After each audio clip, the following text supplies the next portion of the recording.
Good afternoon, everybody. Next week is the first week of March, and this is the perfect time. Well, actually, fall is the perfect time, but if you're following along and you want to start Ruth Stout Gardening this year and you're just now planning it, do it now. So a while back, maybe 2 weeks ago, we went and picked up a bunch of organic not sprayed. You definitely want to make sure you're getting not sprayed straw bales. And I'm going to just be doing the first preparation of getting my Ruth Stout bed ready for the year and laying down some of these straw bales, getting them spread out, probably a good 6 to 8 inches deep.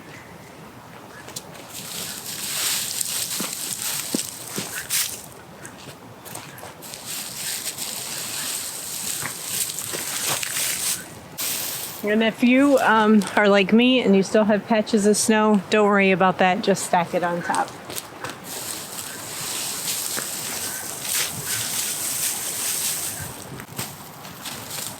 We're here in Southeast Michigan. If you're new to my channel, welcome. First off, my name's Rachel, and I've successfully done Ruth Stout style gardening using straw bales.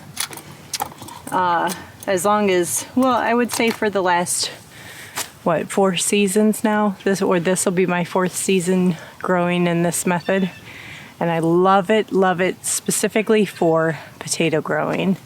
I know a lot of people have great success growing other crops, but I prefer raised bed gardening and my no-till beds for other crops, and sticking with straw, the straw spread out for Ruth Stout gardening for my potatoes. But this year, a lot of these straw bales are going to be turned into true straw bale gardens.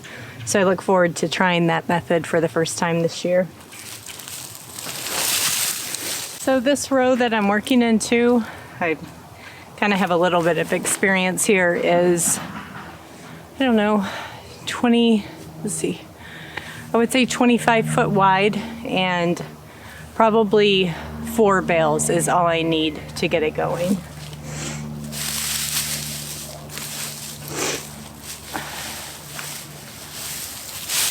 So a lot of you might be worried about using this for weeds. Let me tell you my biggest tip with respect to that.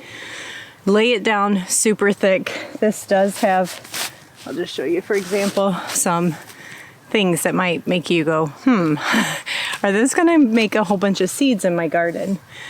But my method to manage that, just to let you know, is some of them may actually start growing. But the thing is it's so easy to pull. All I do is I pull it and then flip it back over. Pull it, flip it back over. And they just decompose naturally. So that's kind of how I manage it. As long as you don't let them take hold in the soil and not manage them. But it's super easy. Don't let that scare you. As long as you commit yourself to coming out here once a day and just pulling the few that sprout and flipping them back over, roots upside, not to worry. Put it on thick and then just pull them. I think you guys can see this is, probably a good 8 inches or more deep. And this will not be planted now until the end of May. And this will be where sweet potatoes are going this year. And I'm still need to break down the back side of this bed. I switched it up if you guys watched my garden plan layout. This is just going to be all potatoes, sweet potatoes and regular potatoes. So I just keep it in one area. And so I'm going to break up 4 more of these bales along the back row. And that's going to leave me, I think, with 1, 2, 3, 4. 1, 2, 3, 4. I think just enough straw bales to do. In these beds, I'm going to be pulling up all these strawberry plants. And these small beds right here will be what's going to contain my hay bales or straw bales for my actual proper straw bale gardens. So What else is there to share with you? There's lots of things to prep this time of year when it's not, we're zone 6A, I believe, southeast Michigan, last frost date, mid to late April. No, late April.